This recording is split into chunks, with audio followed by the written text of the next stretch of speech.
Good day mga bata! Ang tagal na nating di nagkikita kaya nandito ulit si Teacher Sandrine o si Teacher Ann para kumustahin kayo. Nilagay ko dito yung picture ng classroom natin para makita ninyo kasi ang tagal na nating hindi nagkikita. Nagsimula na tayo, pero bago tayo magsimula, ano yung lagi nating ginagawa? Diba? Tayo ay nagdadasal. Okay, so mag-pray na tayo. Thank you, Lord, for all things. We love you. We thank you. Help us. Amen. Magandang araw! Ngayon, gusto ko tumingin kayo sa labas. Tignan nga ninyo kung anong weather ngayon. Maaraw ba? Maulan? Mahangin? O kaya naman ay gloomy day? Sige, sabihin nyo sa akin o sabihin nyo kay mama, kay papa kung anong weather today. Tignan natin kung alam nyo pa ito. Kapag sinabi ni teacher na 1, ibig sabihin itaas ang kamay. Pag 2, i-shake ang kamay. Pag 3, put your hand on your lap or put your hands on your lap. Pag 4, put your hands on your mouth. At pag 5, zip your mouth. Okay, 1, 2, 3, 4, and 5. O sige, mag-review tayo ha. Tingnan natin yung mga napag-aralan natin last time. Ano ulit ang letter na ito? Ito ay letter P. O sige, ulitin nyo. Letter P. Ano ang tunog ng letter P? P, P, P, P, P. Okay, ngayon, ilabas nyo yung lapis at papel nyo at isulat nyo ang letter P.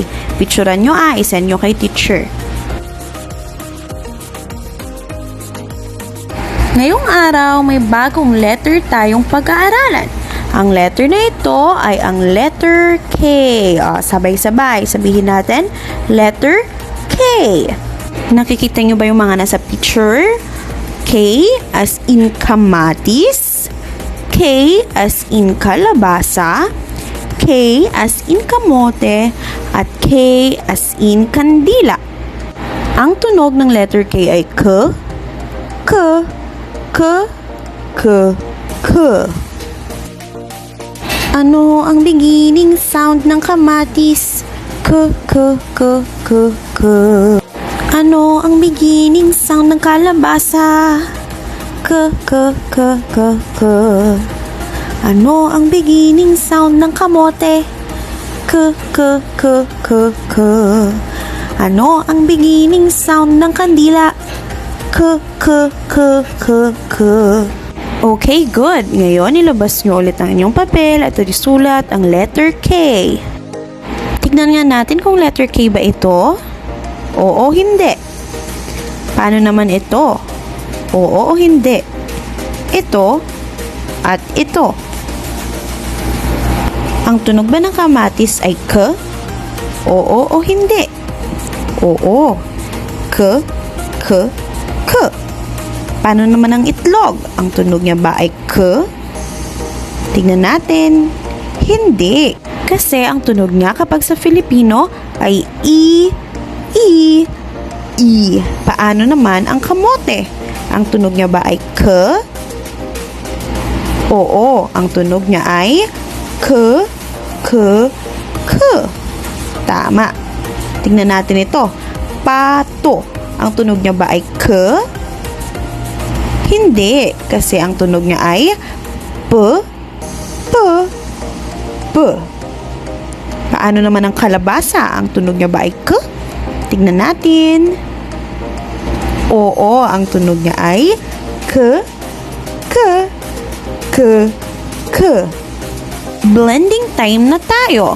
Tignan natin to. Basahin natin ha. I-review natin. A, E, I, O, at U. K at A ay ka. Ka, ka, ka. K at E ay ke. Ke, ke, ke. K at I ay ki. Ki, ki, ki. K at O ay ko. Ko, ko, ko. K at U ay ku, ku, ku. Subukan nating basahin ang mga ito. Una ay a at ko. Pag pinagsama ay ako. Sa at ko, pag pinagsama ay sako. Susunod naman ay ka at ma. Pag pinagsama ay kama. Susubukan natin yung susunod. Ka, sa at ma. Kasama. Ka, bi at be, kabibe. O, subukan yung basahin ng mga yan sa bahay, pati ang mga ito, okay? Sige. Ngayon, ilabas ninyo ang inyong mga papel at lapis at tayo ay magsusulat. Isulat nyo ito at kopyahin sa papel. Very good. Yan lang. Mag-review kayong magbasa sa susunod na pagkikita natin. Mag-aaral tayo sa classroom. Bye-bye!